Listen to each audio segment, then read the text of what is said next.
Give it your all out there, team. Yes, sir! Alrighty, ladies and gentlemen, we're back with another episode of Pokemon Super Mystery Dungeon, and again, I have another guest with me, my fearless leader, the musical gamer. Expedition Society, assemble. Oh, yeah.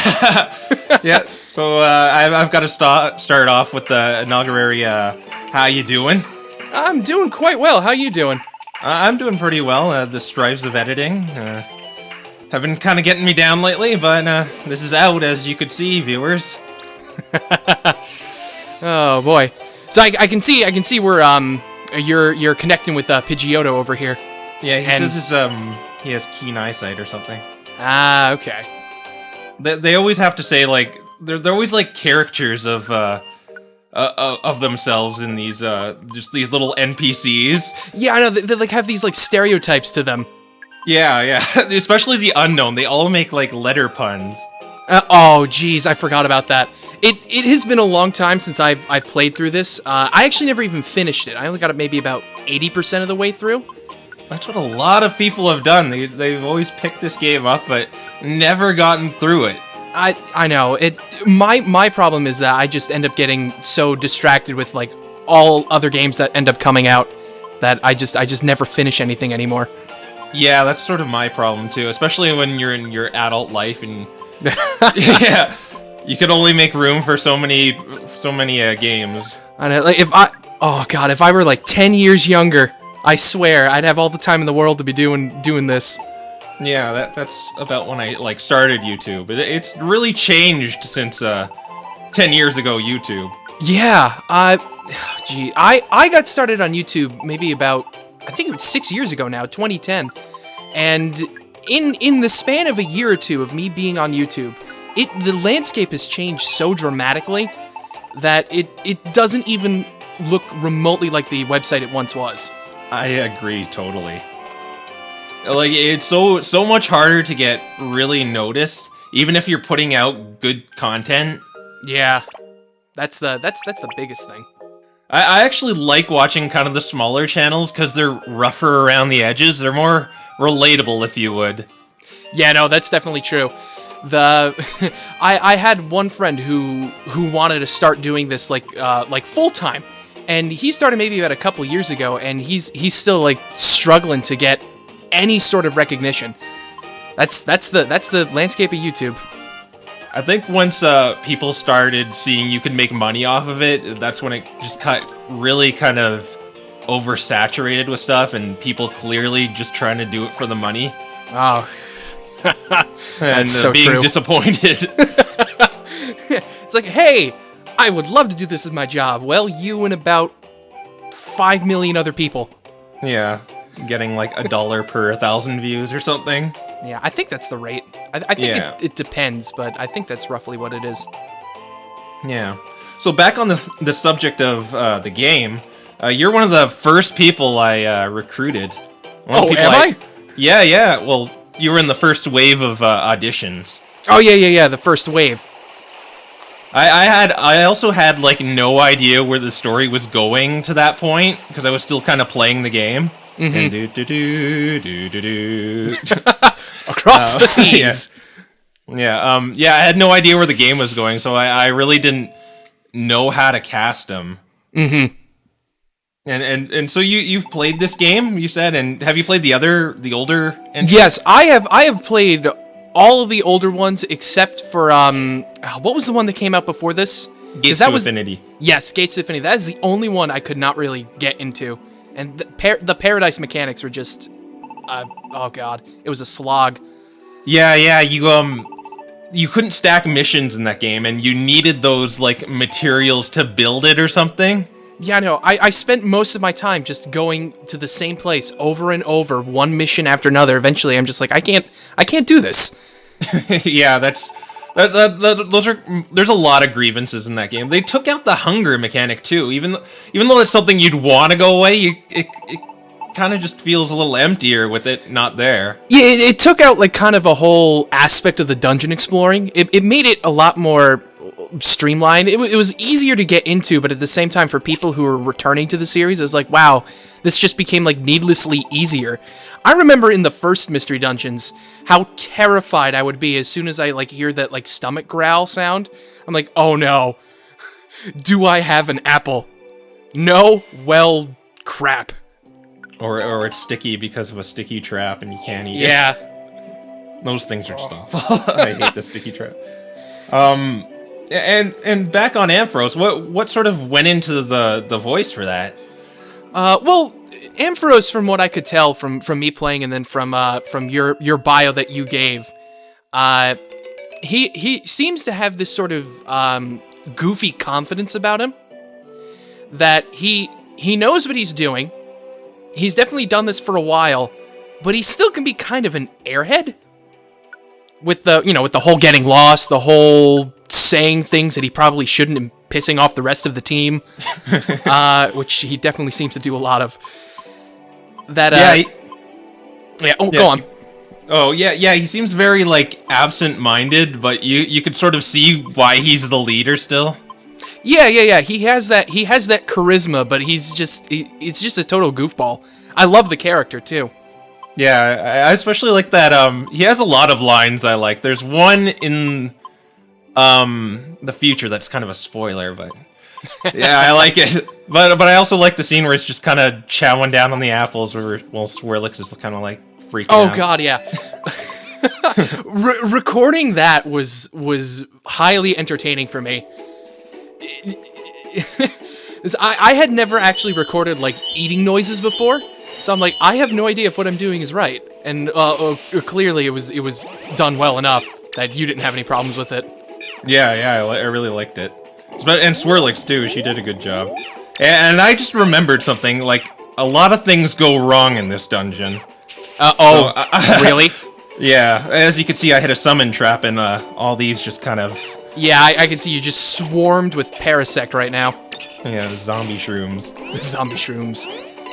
Cordyceps in Pokemon. Yep. He's... yeah, I think I went over that at one point. I mean, how can you not? They're literally just... The mushroom is the Pokemon.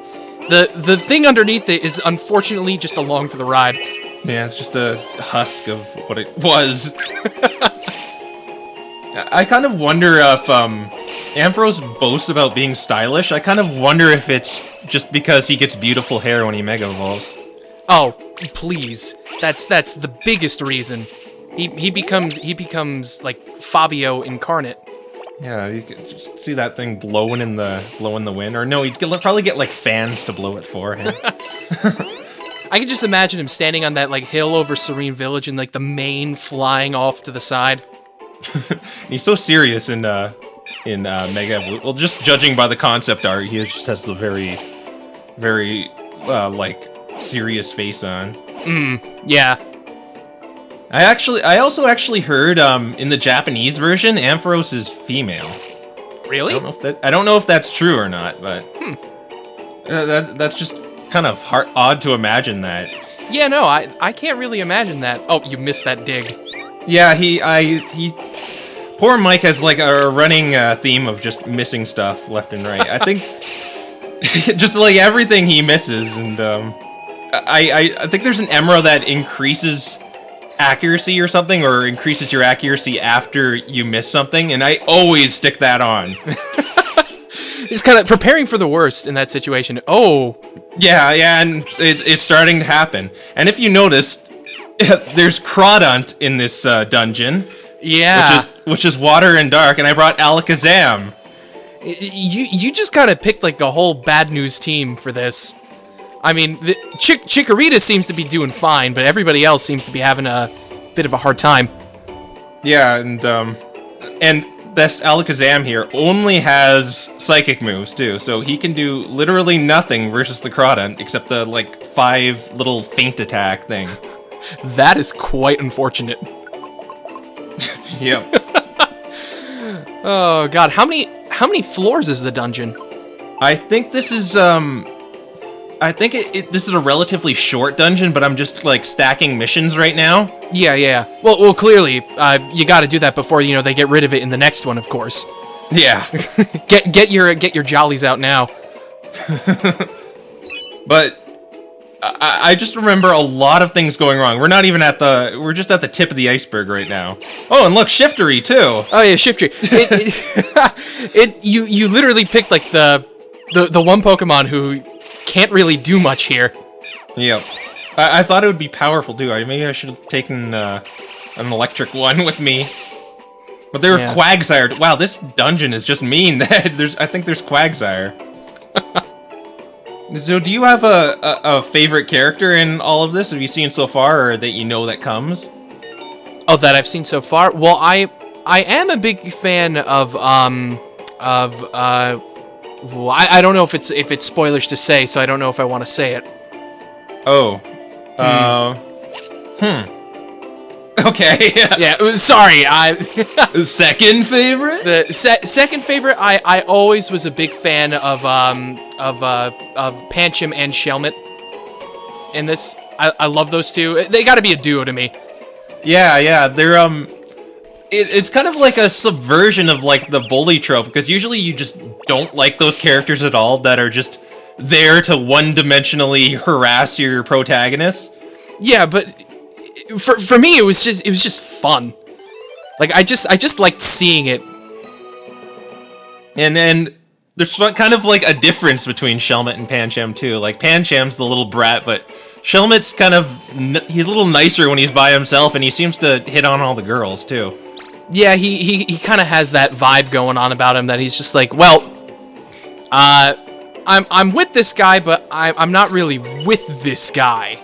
Yeah. So ladies love me. Yeah, and he makes the kissy. Oh yeah, of course. Maybe that's why they did it. Yeah, maybe. You said, did you play, you said you played Explorers of Sky, right? Or Time or Darkness, I guess. Yeah, I played Time when that first came out. And so far, I think that's my favorite in the series.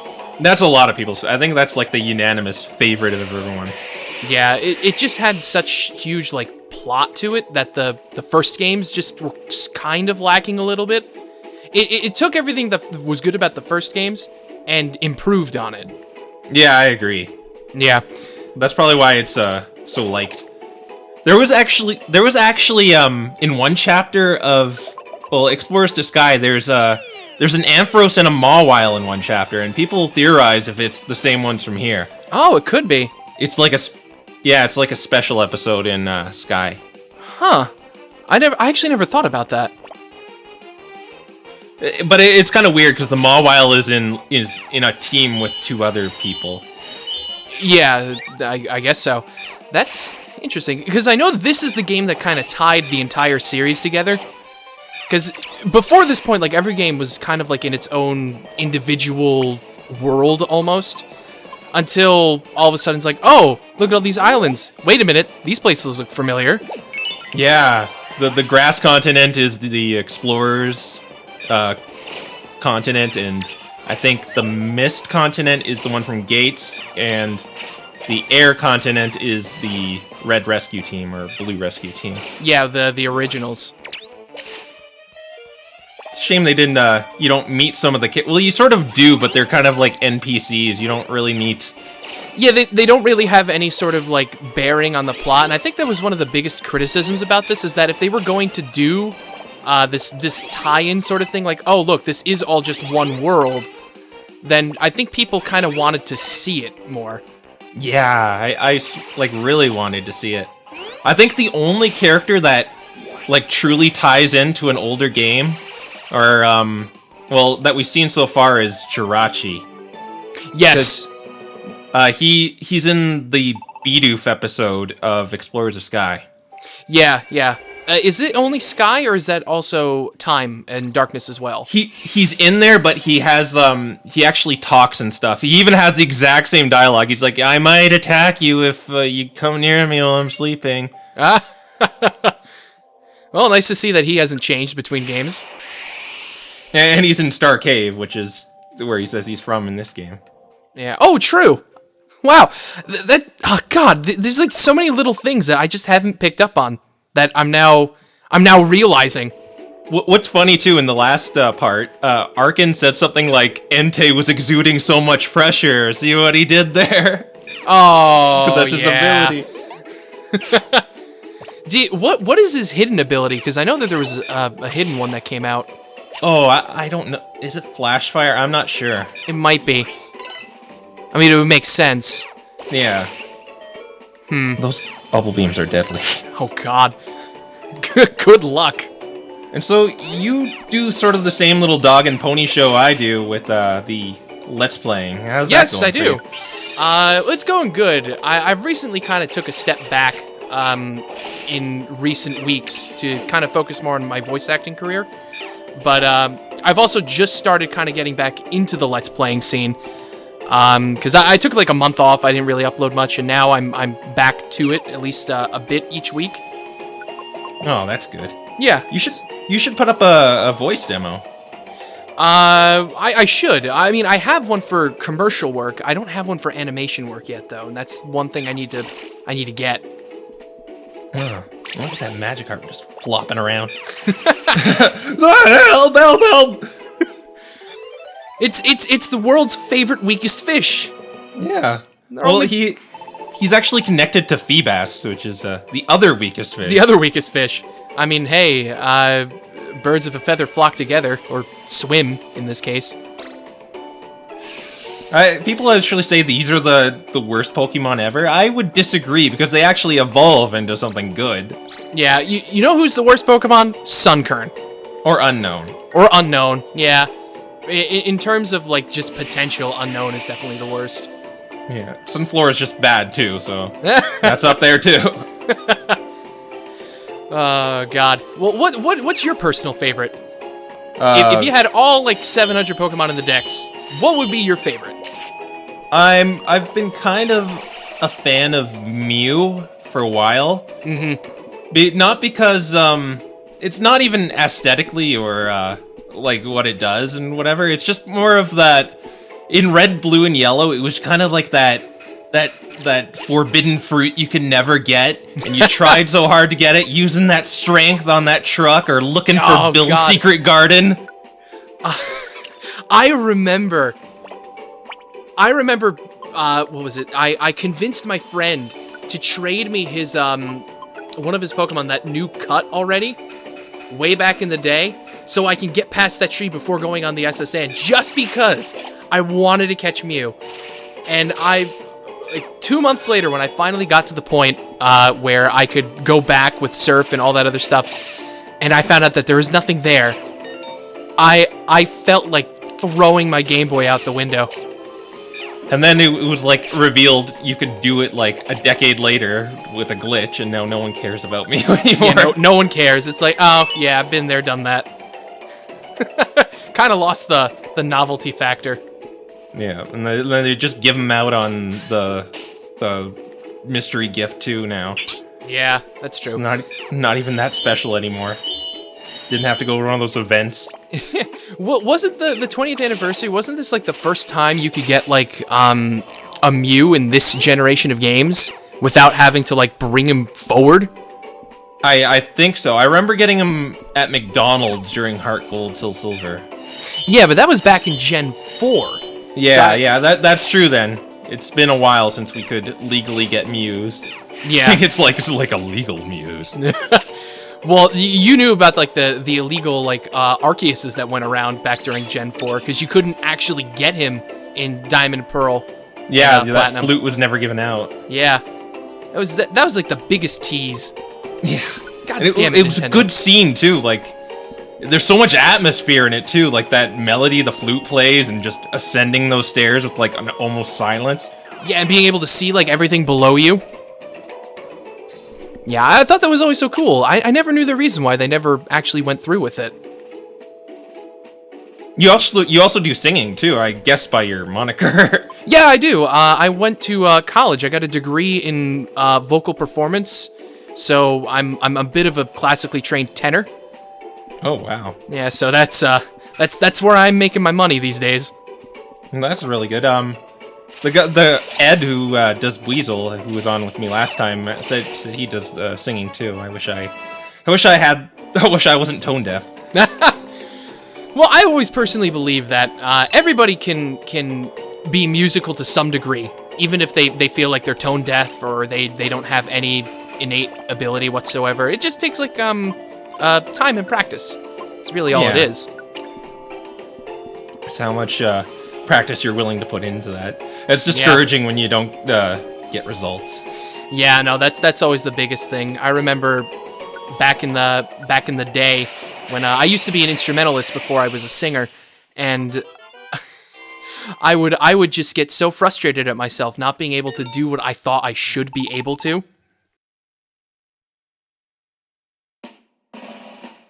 Listen up, everybody. Tomorrow is finally the day for our big trip. You're only supposed to bring 500p, but you can actually bring as much as you like. You can also bring whatever snacks and items you want. So get yourselves prepared, and we'll see you in the morning. Very well then, everyone. Let's eat!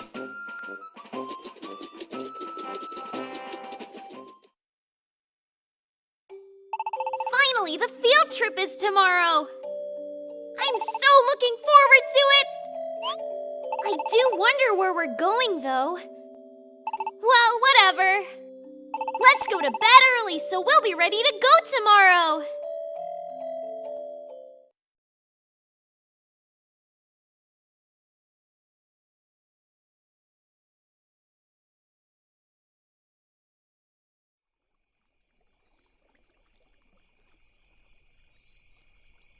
Are you awake?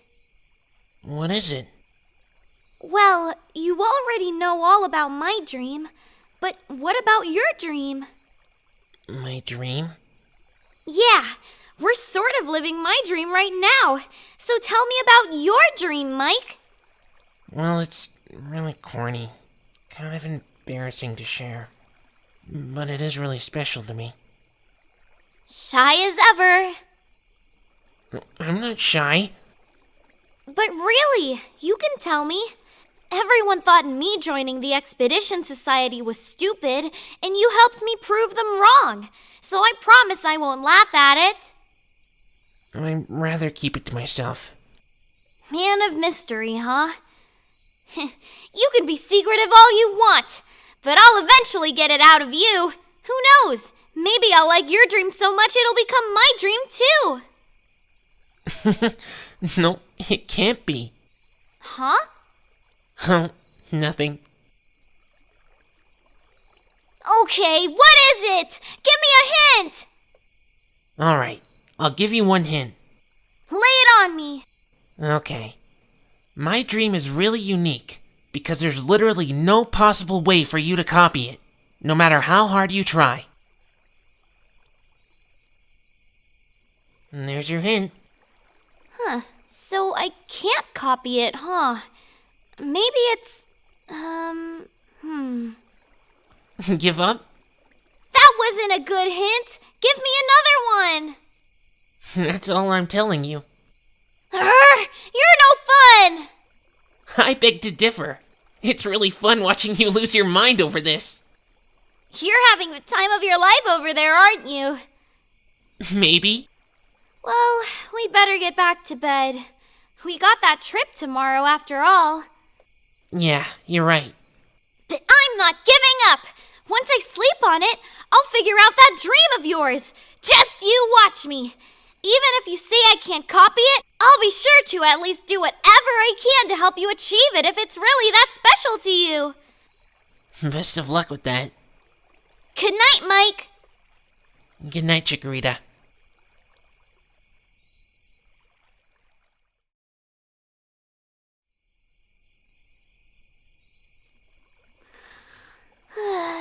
Yeah, dream.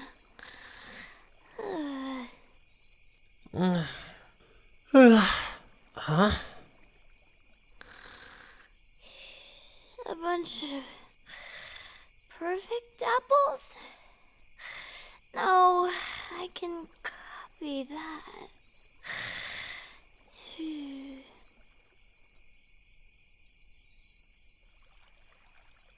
To always have an amazing friend like you.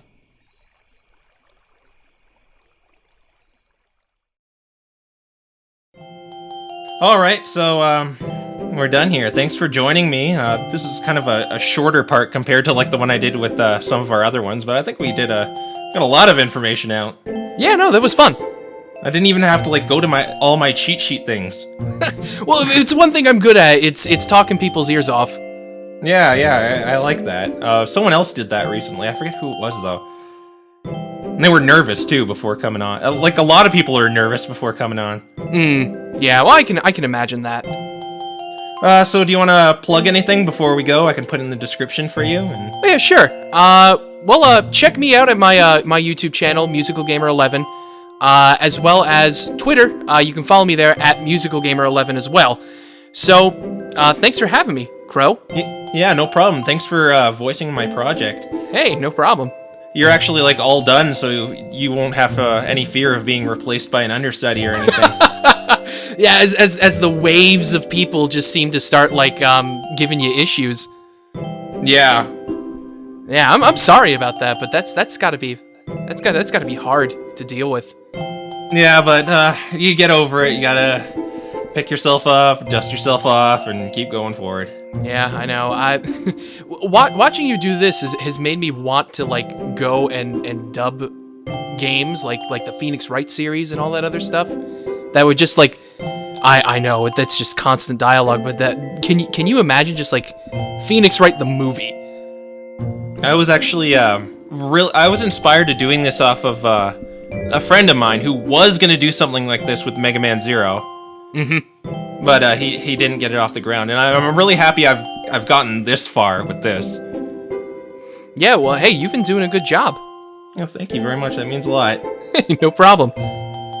Anyway, I'll see you guys later in the next part. All right, catch you guys later. Bye.